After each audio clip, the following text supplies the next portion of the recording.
Alright, if you're like me, you've been cruising around forums and Facebook groups and other weird corners of the gun-related internet for a while and inevitably seen somebody ask the question, can I shoot X type of match ammo for hunting or self-defense or something like that? And inevitably the answer that comes back from somebody is no, you can't. It has a hollow point in it, but it's gonna behave like Full Metal Jacket because that hollow point wasn't designed to expand. And I don't know the answer. I've never shot this type of ammo into ballistics gel before, so I don't know. Maybe it will, maybe it won't. It does have a hollow point in the front. It definitely was not designed to expand. That hollow point and the little open tip right there are designed for consistency of manufacturing and aerodynamics, not for terminal performance. So maybe it won't do anything, maybe it will, I don't know. We have set up here the same ballistics gel with the denim and fleece that we use for all of our other testing. There's 2 blocks back to back since we're shooting rifle rounds so they don't escape. We're testing 2 rounds. First is the ADI World Class 223 with a 69 grain Sarah Match King. It's made in Australia. If you guys haven't used this, I've shot this stuff out to 600 yards. It is a great factory match ammo for 223. It's being brought into the country by Global Ordnance. They're the only ones I've seen have it so far. Maybe I'm wrong, but I think they might be the only ones bringing it in. It's been very good for me if you guys are looking for factory match stuff right now, and it seems to be in stock pretty frequently. For 7.62, these are just some hand loads that I did with a 168 grain Sarah Match King in there. And velocities, let's see. So the velocity on the 7.62 is 2,662 feet per second. And the velocity on the 5.56 is 2682. So I might do a separate video on the ADI stuff in the future because it is such good match ammo, especially coming from the factory. But maybe, maybe not. We'll see if I have time. So for the 7.62, our test rifle is going to be this PTR 91 with an 18-inch barrel. And for the 5.56, our test rifle is going to be this very basic Wyndham Weapons with a 60-inch barrel, just like before. Same procedures as when we test our defensive ammo. Like I said, I don't know what this stuff's going to do. I've never tested this kind of ammo before, so we'll see. We'll take a break in between rounds, do the 5.56 first, and then do the 7.62. So we will see how it goes.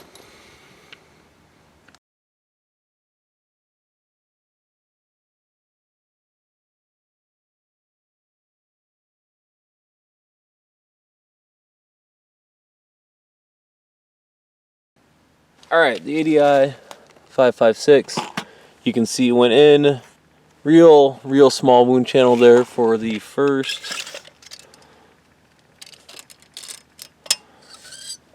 call it 3 inches. And then from 3 to about 8.5, opened up pretty good looking. Streamlines again from like 8.5 to 11. And then from like 11 to 14 seems to open up again. I'm guessing maybe when what was left of the bullet started tumbling. Hard to say. Just right now I'm not seeing any really big chunks of the round left like it had held together. Peel our 2 blocks apart. Alright, so there's no pass through into the... Oh, wait, hold on. Gotcha.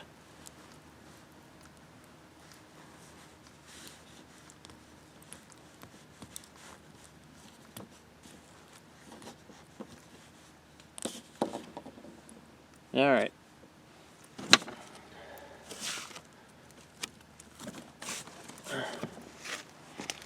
There we go. So, there is the bullet. It Actually, I don't even know how it happened. It's streamlined from chunk of something. Streamlined from here, and there's almost no wound channel, and it made it through both blocks, and somehow went from here and was down here, way down towards the bottom, pinned between our second block and the table. Yeah, interesting. So the bullet definitely did not behave like a defensive round or a hunting round, obviously. A little bit of jacket. This is the tip. Well, that's actually what used to be your open tip right there. It didn't really expand. It did come apart a bit, more than a full metal jacket would have. It also didn't get gummed up with fabric. And the wound channels look decent. You know, I got some cheap, like, Wolf or something in my bag, which is not the greatest, obviously, FMJ round, but it's what I've got with me. And after we're done with these 7.62, I will shoot well, I'll do it right now. I'll shoot around to that end so you guys can see kind of back to back what the 5.56 full metal jacket looks like and does compared to this guy, and then we'll shoot the 7.62.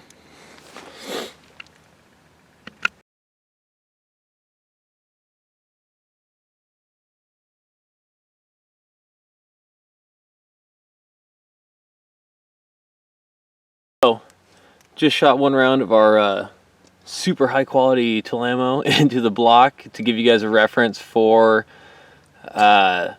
full metal jacket. You can see the round is actually stuck right there. It flipped around backwards and is nose that way currently. Looking at the wound channels, tape up here, they're actually looking pretty similar. So maybe the internet was right on this one. You got kind of streamlined from about the same distance, 1 to 3.5-ish, that the Match King did. Then it opens up from 3.5, staying bigger a little further out to like 10, 10.5, and then dying off completely and not getting the kind of odd second little enlarged wound channel there, which is probably that match bullet flipping around. The longer and second wound channel and the Match King making it further into the second block is likely just a factor of the fact that that match ammo is going faster. It's a higher velocity than the tool ammo, which is slow and garbage ammo, but it's what I have with me right now. So, interesting. Interesting that bullet. The bullet, from looking at it, as you would expect from an FMJ, has, from what I can see, basically no deformation at all. It looks like it's totally intact, which is what you'd expect. So now we will switch gears and shoot one round of 7.62 Match King ammo through there and see what that does. And just for reference, I forgot to mention it up front, all of these are being shot from 10 meters.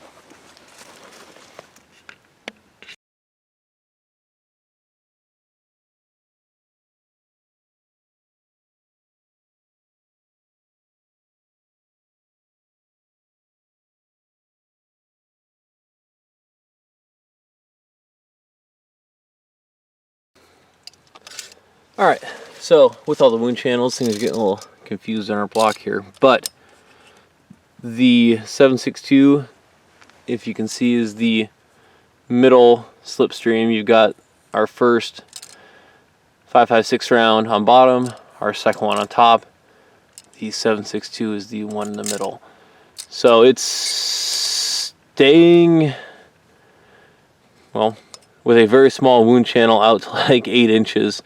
And then seems to have rapidly come apart. The wound channel opens up real big from 8 to about 13 inches. This is a chunk of jacket down here from our 7.62 round. It then went into the second block, probably another to there, so another 3 inches. So you're looking at about 8 to 10 inches total. I haven't been able to see the whole bullet in there, given our chunk of jacket there and this fairly good sized chunk of lead that I pulled out of the block that is also from our 7.62 round. I am going to safely assume that it came apart and is kind of in that second block, mostly in pieces.